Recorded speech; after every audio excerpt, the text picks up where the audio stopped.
अपने करियर में 10,000 test runs बनाए। बाबर आजम अगर चाहे तो वो 15,000 से ज्यादा रन्स बना सकता है, लेकिन उसके लिए बाबर आजम को भाई साहब सोचना चाहिए।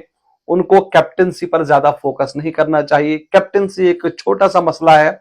आपको अपने करियर पर ध्यान देना होगा और आपको मैच जिताने होंगे पाकिस्तान को। टॉप के प्लेयर इतनी छोटी उम्र में इतनी उन्होंने अचीव कर लिया है, अब इसके बाद आगे क्या करना है? ये कैप्टनसी तो बहुत बहुत एक छोटा सा वो है।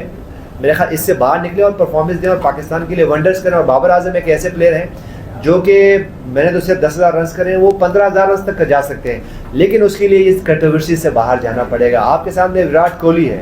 विराट कोहली ने आपके सामने कैप्टनसी छोड़ी है और ख़ुद छोड़ी उसने, और आज उनके परफॉर्मेंसेस देख लें, वो सारे दुनिया के रिकॉर्ड्स जो है तोड़ने चले हैं। मेरे ख्याल से जितने भी प्लेयर्स हैं वो टीम के लिए खेलें, और अगर थोड़ा बहुत एनर्जी बच जाए तो भाई फिर अपने लिए खेलें।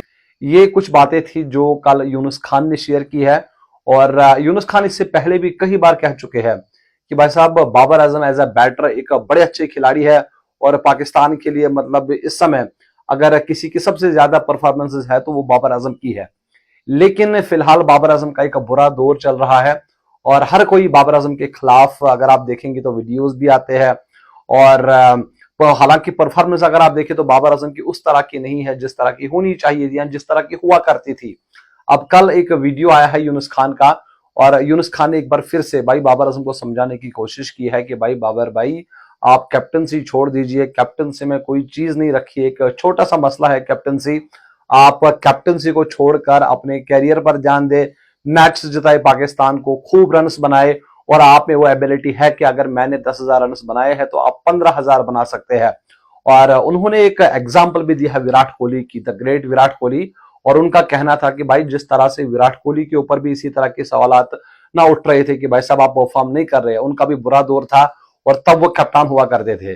फिर विराट कोहली ने भाई खुद एक डिसीजन लिया जो कि उनके लिए काफी बढ़िया रहा।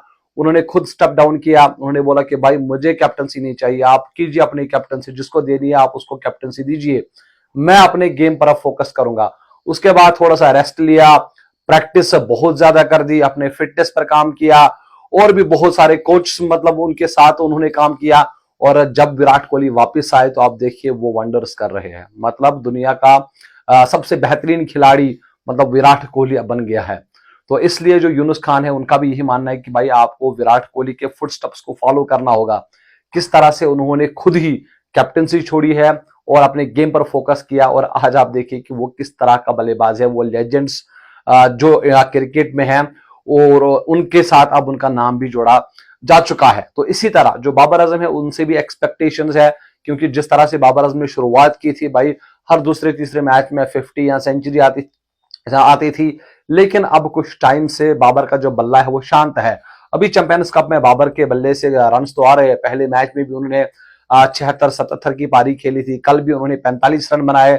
लेकिन यही परफॉर्मेंस फिर आपको भाई साहब इंटरनेशनल में दिखानी है, यही परफॉर्मेंस आपको फिर टेस्ट में दिखानी है, जो कि अभी इंग्लैंड के खिलाफ आपकी टेस्ट सीरीज होगी, उसमें आपको इसी तरह रन बनाने होंगे, क्योंकि पिछले 1.5-2 सालों से बाबर के बल्ले से कोई सेंचुरी नहीं आई है टेस्ट फॉर्मेट में, और ओडीआई में आखिरी सेंचुरी आई थी वो नेपाल के खिलाफ एशिया कप में। और फिर बाबर का जो दौर है वो बिल्कुल खराब हुआ। और यहां पर मैं एक बात और कहूंगा कि जब विराट कोहली का दौर खराब था ना, मतलब विराट कोहली के बल्ले से रन नहीं आ रहे थे, तो विराट कोहली को भाई साहब बैक करने वाले काफी बंदे बैठे थे, काफी, चाहे हम कोच की बात करें या इंडिया के खिलाड़ियों की बात करें या वहां के अवाम की बात करें, तो सभी विराट कोहली को सपोर्ट करते थे। हालांकि बाबर आजम ने भी कमेंट किया था कि भाई साहब मतलब इस तरह की चीजें आती है और ये चीजें फिर जब आप मेहनत करते हैं तो ये चीजें ठीक भी हो जाती है, दिस शल टू पास। लेकिन अब जब बाबर आजम का बुरा दौर चल रहा है तो भाई साहब ज्यादातर जो लोग हैं ना वो क्रिटिसाइज कर रहे हैं, ज्यादातर लोग आपको तनकीद कर रहे हैं, और कुछ लोग ही है जो बाबर को इस बुरे समय में सपोर्ट कर रहे हैं और चाहते हैं कि भाई साहब जो उनकी खराब फॉर्म है वो एक बार फिर से वापस आए। और लोगों के साथ साथ बाबर को खुद भी अपने साथ इंसाफ करना होगा और अपने फिटनेस पर काम करने की जरूरत है। साथ ही साथ आप अगर थोड़ा सा ब्रेक लेके फिर आप एक मतलब जब आप ब्रेक एक लेते हैं ना, तो आपके पास जो माइंड में जो चीजें चल रही होती है ना कि भाई साहब इस मैच में भी परफॉर्म नहीं हुआ, उस मैच में भी परफॉर्म नहीं हुआ, तो जब आप एक मुकाबला खेलते हैं तो उसमें भी उसी प्रेशर के साथ आप जाते हैं। जब आप थोड़ा सा ब्रेक लेते हैं उसके बाद आप फ्रेश माइंड के साथ आते हैं, तो कहीं ना कहीं आपकी जो फॉर्म है ना वो ठीक होने के बहुत ज्यादा चांसेस होते हैं। तो अब ये बाबर के ऊपर डिपेंड करेगा कि वो किस तरह से अपने फॉर्म को रिगेन करेगा, किस तरह से अपनी फॉर्म को ठीक करेगा। आने वाले टाइम में वो पता चलेगा। फिलहाल अभी चैंपियंस कप चल रहा है, जहां पर बाबर आजम की टीम फिलहाल नंबर 3 पर मौजूद है। उन्होंने 2 मुकाबले खेले हैं, एक मुकाबला उन्होंने जीता है, दूसरा मुकाबला हारा है, और जो जीतना चाहिए था उसमें बाबर के बल्ले से रन आए 45, लेकिन बाकी किसी भी खिलाड़ी ने रन नहीं बनाए हैं।